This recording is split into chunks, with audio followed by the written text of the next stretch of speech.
Anthony Hartwig here with another spring sports season preview. We are joined by Coach Gabriel out of Boardman Baseball. We can't wait for another great baseball season in Spartyville, and I know Coach Gabriel is excited as well. Coach, thank you so much for taking the time to join us today. No problem. Thanks, Anthony. Thanks for having me. So before we start talking about this year and how excited we are and the things that we're going to be looking forward to in Boardman, let's talk about last year a little bit, kind of a season recap and lessons that you think you can take into last year to carry into this year of baseball. Yeah, I mean, at the end of the day, we struggled last year. We were finished 8-16, 3-5 in the conference. It was by far probably one of our worst years in the past decade. So we're looking to bounce back from that. Talked a lot with the seniors this year about being unselfish and about leading more, and they've really done a good job of doing that early on here so far. When you have a lot of guys that went through a season like that, I imagine it makes them really hungry and driven to improve and not let them have to have that feeling again. Yeah, we played young last year as well. So that obviously, we went through our growing pains last year, and hopefully these guys can learn from the things, like you said, that we struggled with last year. Hopefully we can kind of right the ship this year with some of that stuff. If you had to pick one lesson that you hope that everyone that's coming back for this year learned from last year, what do you hope that that team kind of takes out of last year's season? I would say two things. I would say commitment, being more committed, and then I would say being unselfish. And this year's senior group is definitely an unselfish group. They've definitely been up for the challenge so far early on this year. So we'll see as we kind of get going as the season goes, and just making sure that in baseball you get through a lot. You have a lot of adversity throughout a year, so you have to be able to Let's bounce talk about back and this. kind of ride that. Let's talk about this roster and the guys that Boardman fans are going to be watching all year and the guys that you're going to be taking to war with you on the diamond all the time. So talk about the kids that you have in their program and the ones that we're excited to see. Yeah, I can start with our catcher Charlie Young. He's back. He's been our starting catch for the last couple of years. He's outstanding behind the dish. We're expecting him to also pick it up offensively this year. Marty Stakowitz in center field. He was our center fielder last year as a junior. And going around the diamond, Ben Herman is another guy that we only had half the year last year because of a transfer thing. So we're looking forward to having him full time this year. And some new guys in the lineup like Ivan Rudiak, who was there kind of at the end of the year last year, but he was a young guy. Um, Dylan Barrett's a senior at second base, and some young guys on the mound like Colin Resitar, Ryan Knifer, Tyler Kerlick. We'll look to him to pitch and play the field and hit. Ryan Conti is another senior. We're going to need something. We're going to need some swings out of. Landon Whippo is another guy. He'll be challenging him, and Caden Mayhew will kind of do a lot of different things for us as well. Well, when you have a name like Whippo, you better be a pretty good pitcher, right? Yeah, we'll Every look to time I him. hear Yeah, that. and another guy, real quick, Grayson Eicher. He's a guy that we leaned on heavily last year as a young guy, and we'll lean on him again this year. Coach, when we talk about the schedule that roster you just shot out is going to have to face, we'll start with the conference. Obviously, the AAC, very tough indeed with Howland and Canfield and Fitch and also Warren Harding in there. Talk about the conference as you see it this year and some of the things that you're expecting out of it and what you want to get out of it from your club. Yeah, I mean, we're always looking. We're always looking to win the conference. So we'll start there, and then yeah, I mean, the conference isn't going to change a whole lot. It's always tough. Obviously, with Fitch, we always have great games with Fitch. Canfield, the last few years have really, they kind of dominated the conference over the last few years, and we'll look to kind of, that we always have good games with them as well. Holland will be, I think, improved this year with better arms, and I think, Harding's all never a fun place to go to and play. They're always a tough team. Coach, when you look around the conference, also really good coaches. Howland got a new one, and Brenton Taylor had a chance to talk with him earlier on in the week. And then, of course, Gary Niddle runs things really well in Canfield. And Coach Paris and Fitch. You just have a really good coaching room in the AAC. What's it like to be among those coaches and to call yourself one of the ones in the conference? I know you get to have a lot of meetings with them postseason about awards and stuff. What's it like to have just a coach's room in the conference that is always testing you as far as coaching goes? Yeah, I mean, those guys just make me better. I know that. They're super competitive. Love all those guys.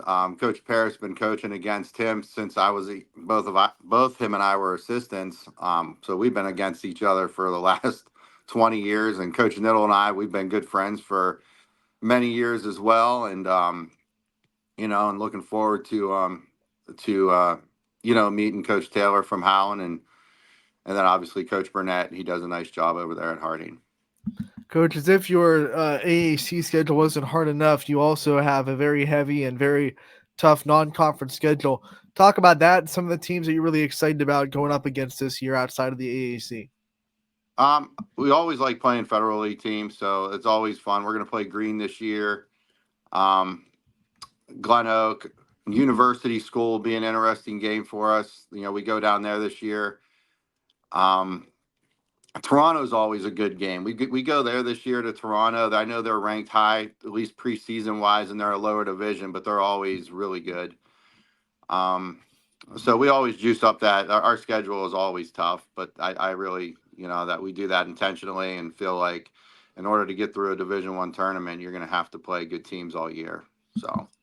When you're going through making a schedule and you're looking for not just the caliber of teams that you want, but also the different styles of baseball you see, how important is it for you to try to get not just not just good teams, but different teams to make sure that when postseason comes, that you guys have pretty much seen everything that you could see? Yeah, I mean, I think when you're playing different teams, that some teams that play small ball you want to see, some teams that want to sit back and just knock it around the yard. Um, so we try and definitely do that. I mean, we play 6 different teams down in Florida this year, so that's always a challenge. So yeah, I mean, anytime you can mix up different styles of play, that's always going to make you better. You guys and the softball team both going down to Florida. I asked Coach Moots the same question. What does that do for you guys? Not just the caliber of teams that you're going to play, but what do you see out of the team bonding and the things that you can get from putting your kids into a situation where they have to live with each other for a week and they really have to get to know each other? Yeah, I mean, I think you said it. I mean, the team bonding part. I mean, that's the reason you do it. To be honest with you, and obviously you're going to get 6 games in down there because you're going to get good weather, especially this early in the season with the way spring break lands this year, March 29th to April 5th. So you know we'll get good weather, we'll see good teams, and in terms of team bonding, I mean, we always feel like we come back a better team and a closer team when we get back from Florida. So when you go to a trip like that and you're able to get the weather, my big question is, what's it like coming back to Ohio and having to deal with the bad weather again? Well, it's tough because you start to get in a rhythm while you're down there. You play 6 straight games, and then who knows? You can come back here, play one game, and then off for the next 4 games hitting indoors. So it's definitely a challenge and something I think everybody's used to, but you still have to deal with it. What are some of the ways you like to deal with it? I think every coach kind of handles those weeks where they might have, like you said, 4 games that are out because of weather and you have to hit indoors or whatever you have to do. What are some things that you do to try to keep your team engaged and ready to go in those kind of situations when they're missing 4 days because of weather? You try and mix up. I think we try and mix up practices and keep them fresh and different things going. But I do think you need to see live pitching as much as possible. So we try and keep that going as well because you just don't want to mess these guys' timing up a whole lot once they start getting that timing. Coach, you don't make all the decisions yourself. We know you have a great coaching staff behind you. I want to give you the time to shout out the staff that you've put together and the ones that are going to be helping you make this Boardman program what it is. Sure. Coach Mingo, he's been with myself and we've been coaching together for years. I mean, he's been coaching for almost 40 years, I think. So Coach Mingo's our pitching guy. He's always been our pitching guy. Um, he's outstanding. He does a great job with our arms. And then Coach Lindak, we brought up this year he was down at freshman last year. He's great. Players love him. Good infield guy. And we grabbed the Fitch native Joe Roth, so he'll be helping us out as well at varsity. So he obviously knows a lot of the guys well, and I think they're having a good time with him. And then down at JV, Ray Hill, he's going to head up JV, and he does a great job. He's coming from Howland, and oh gosh, Coach Patton from Ursuline. He's kind of new, and I know guys are liking him, and Coach Pizzullo, who's another Fitch guy and also a teacher here at Boardman. So everybody, a lot of younger guys, but I think that youth is good because it keeps everything fresh, and the players like that. Got to make sure Coach Roth isn't putting on an Austin Town Fitch t-shirt under his Boardman pullover Yeah, this year. yeah. Uh, Coach, thank you so much for the time. We're so excited for the season. Before we let you go, I want to give you a chance to give a shout out to the Boardman community when your first game is and when's the first chance they can have to come see you guys play. Yeah, we open up here this Saturday against Lakeview, and we go back to back varsity JV at 12 and 2 o'clock. So obviously, we want as many people as we can to come out. Just bundle up because I think it's going to be a little chilly. Luckily, it won't be as cold as today. We're hitting a little bit of a warm snap, but you definitely are going to need some layers on Saturday, Coach.